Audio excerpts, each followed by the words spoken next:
Morning guys, welcome back. 2022, first job of the year. We've got a Turbo S 911 in. He's in really good condition, to be fair. It's full of swirls and scratches across the whole body, but it is black, so it's expected. They are very, very fine, which does mean they are going to be quite deep and they're going to need quite a bit of cutting to do, so it's not necessarily an easy job, but the actual overall condition of the car, when you look at it now, it looks pretty good, to be fair. The one thing we've noticed, we're not going to name the brand, it's not something we've done, but it has been previously coated with a ceramic coating. Couldn't tell you when, couldn't tell you where. What we did notice is it repels and it beads extremely well when we washed it, which is a good sign. The only downfall is, and we know it from the brand, is it's not tough and it hasn't protected the paint against the marks and scratches, and they're the marks that we've shown you on the clips, and you're going to see a few more now, where the swirls and scratches are in there, and they are quite deep, which is a little bit annoying just because of how much they're going to need cutting. And that's the reason why on this booking we're actually going with Ceramic Pro, and we're going with a platinum package, and it's to toughen the paint up and put a real protection on it. We said to the customer we wouldn't actually go with any other brand at the minute on this one, and we wouldn't want to do the job, purely because we need to toughen it up after the detailing to make sure that it's actually really protected and this doesn't happen again. At the time we didn't realise it was protected, we've only noticed because there's a sticker in the window, and when we washed it you could tell that it was repelling, so something was on there. And we'll show you a few more bits. There's a little bit on the front splitter that I want to fix. Looks really poor, hasn't been caught in the past. They do get caught anyway on Porsches, I know that from experience, but it looks really poor and tacky and quite old, and kind of, it just looks tired.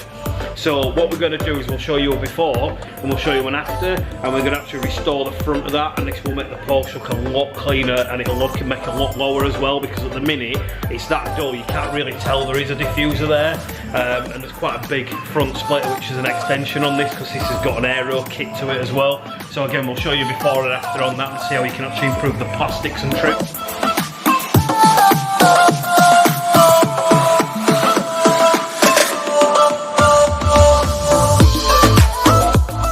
So we've done some test panels, and yeah, this car's going to take some serious cutting.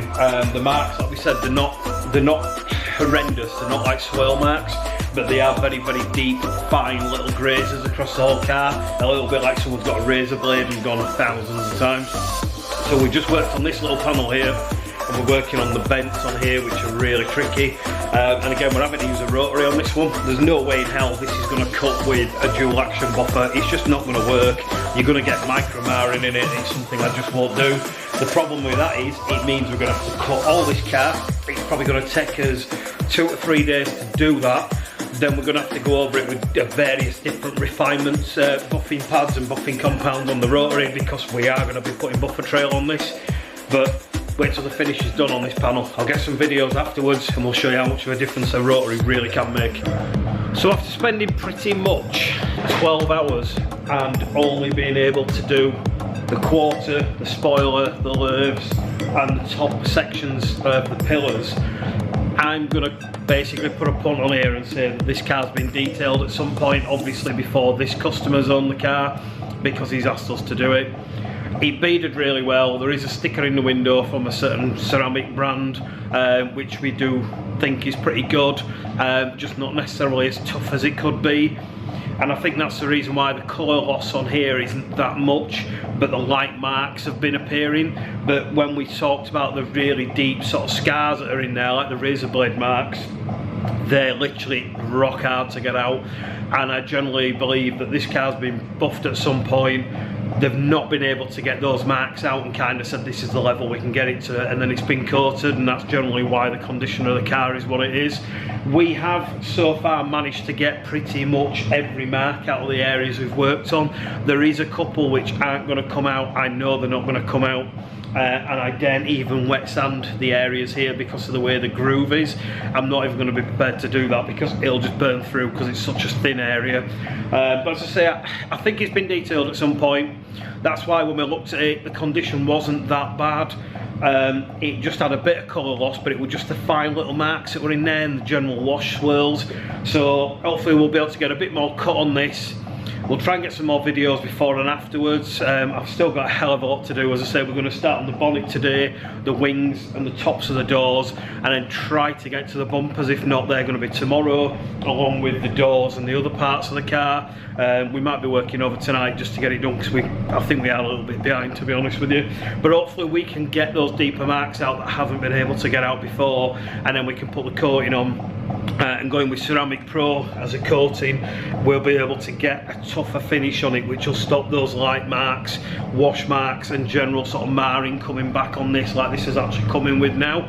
So we'll try and get some more videos in a bit. I'll try, if there's anything more that comes up, I'll try and get it on camera, but so far it's coming up pretty well. It's just been seriously tough for a black car. So we're into Wednesday, it's just gone 6:10. The reason why we're here so early is the Porsche we're working on really does need a lot more work, and we're quite a little bit behind with it. We're never behind on jobs, we always hit our deadlines. The one thing we need to do by Wednesday is basically have the paint actually enhanced, corrected, or the actual machine work complete, and that's because we need Thursday and Friday to do the ceramic and put the baking on, take the wheels off, things along those lines.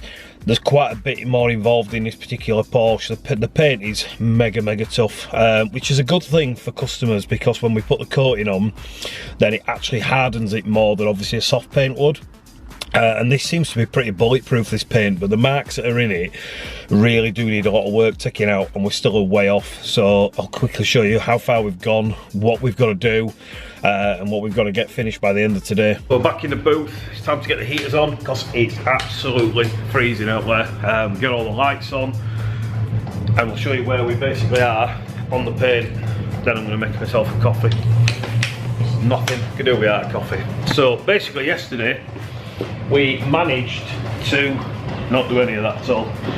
We've done the bonnet itself, that took about 6 hours. Then we've done the top of the sills, the quarters, we did those on Monday. The spoiler and the lathes still need a little bit more work, we did a lot of those on Monday. And what we actually tried to start yesterday till about 6 o'clock was to actually get some of this wing done.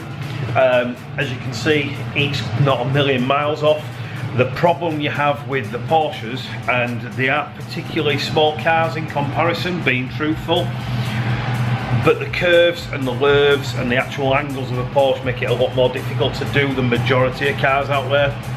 Now, for most people it'd probably do your head in, but I love Porsche. I don't know what it is, I've always been a Porsche man. I love them to bits. There's just something about them. They are literally the nicest car on the road. The angles and curves make the car. So do you know what, I love working on them. Yeah, they stress me out, yeah, they pull my hair out, but do you know what, they are seriously cool cars, and they're worth the end finish.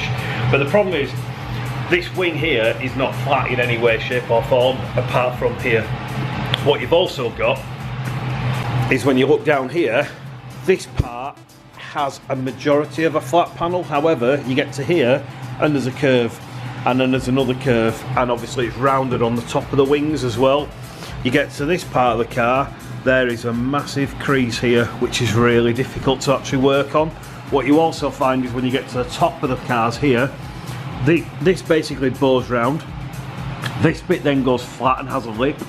It then curves again here, which you're probably not going to see on the camera, but there's like a curve here, and then it bubbles back out. So trying to physically work there and there without getting any lines or buffer trailing is pretty difficult. Whatever size pad you put on these areas here, you'll also find that they don't fit properly. So you are buffing a small area here and missing the tops and the bottoms. And this is why Porsches do take some serious time. Now, you probably can't see on the minute because the camera won't pick certain things up, but this particular door is full of scratches, and that's going to need, I bet there's going to be 3-4 hours work just on that part. So like I said, that's the reason why we're here at kind of 6 o'clock in the morning, because I need to make sure this is got done. We skipped the gym this morning, which is not like me, but there's quite a lot of work. Again, you can see on the sills here, if the camera will pick it up, quite a lot of marks across those sills there. This has to be finished by today in order for me to get the ceramic side of things done, and that is important for me to basically be on track with it. The other problem we've got with this particular car is it's running real centre locks. Now, there's two aspects to that. One, we don't have a centre lock cap for that. You can buy cheap ones on eBay. I'm not going to risk them because if they damage this, they're going to cost a lot of money. The customer hasn't got one with the car, he's only had it about a year, he's never had it. A lot of cars don't come with them anyway because Porsche want you to go to them for anything to do with taking a wheel off, which is a bloody joke, but it's how they make the money at the end of the day. The other downfall is, and this is something you have to be really careful with, you can just take a centre lock off and you can torque it to what you think is the right figure. There's a special torque tool that Porsche actually use, and special dealerships and specialists use them, and you've basically got to torque them to a set figure.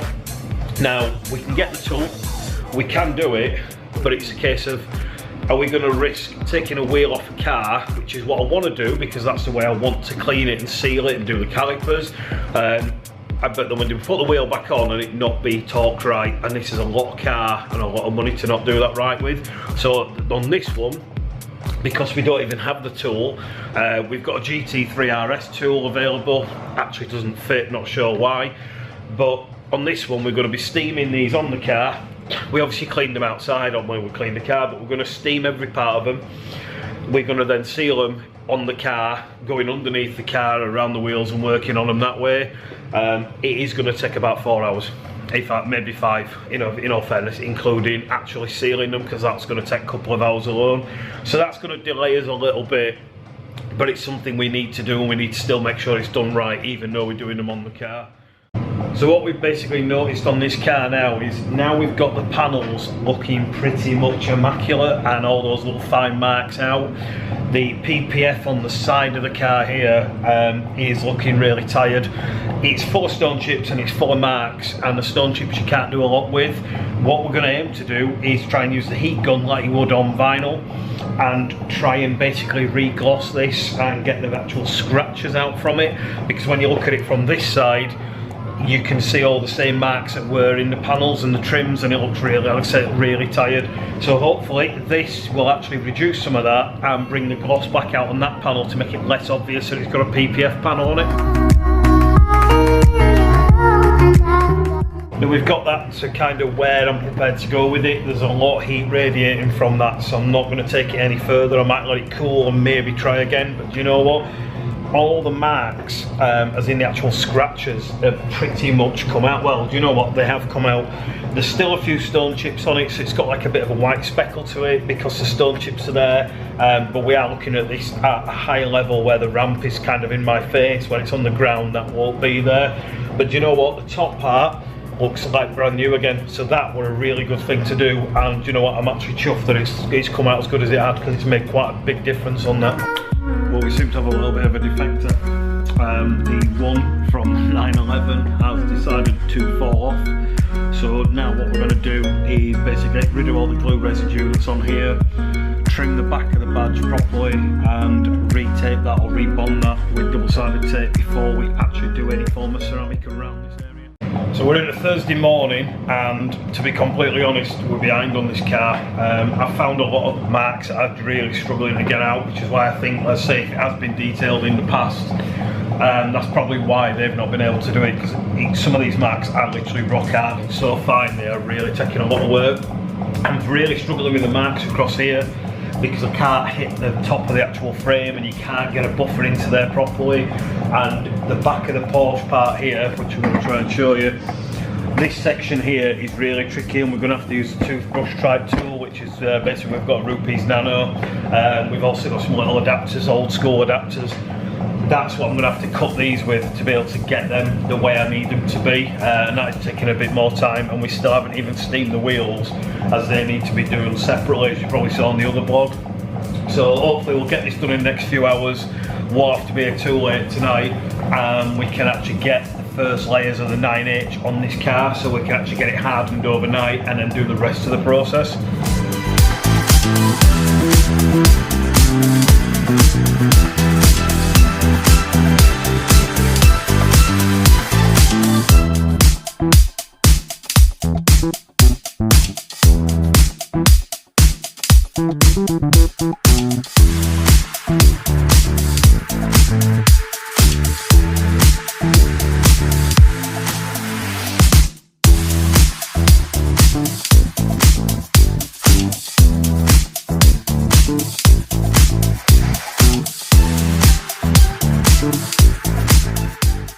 So like we said earlier on the blog, there's been one area on this car that I really wanted to get working right, or I should say looking right, and to be fair, it's probably one of the easier areas, but it's something that's very, very obvious. And I'm going to show you the front splitter when we've actually just done one straight coat of ceramic, and we're going to go over it with a couple more to finish. But here's a quick 50-50 of how much of a difference it can make, and this really is going to transform the front end because it's quite a big splitter on this turbo, and you tend to find when it's looking grey, it really does look dull and spoil the whole front end.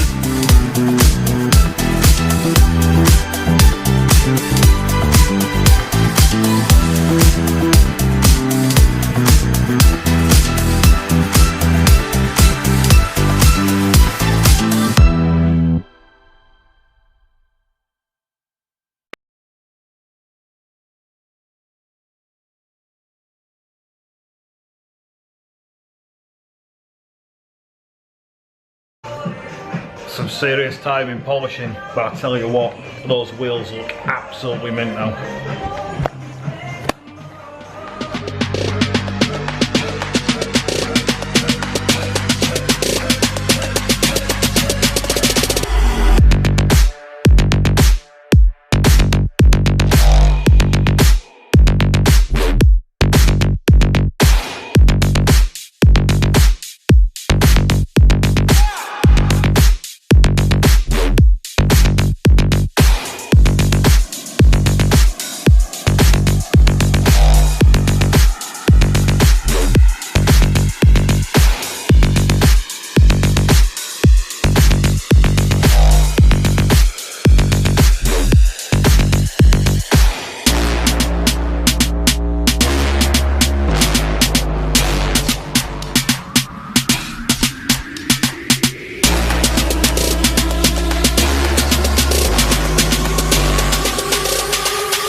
Drop it.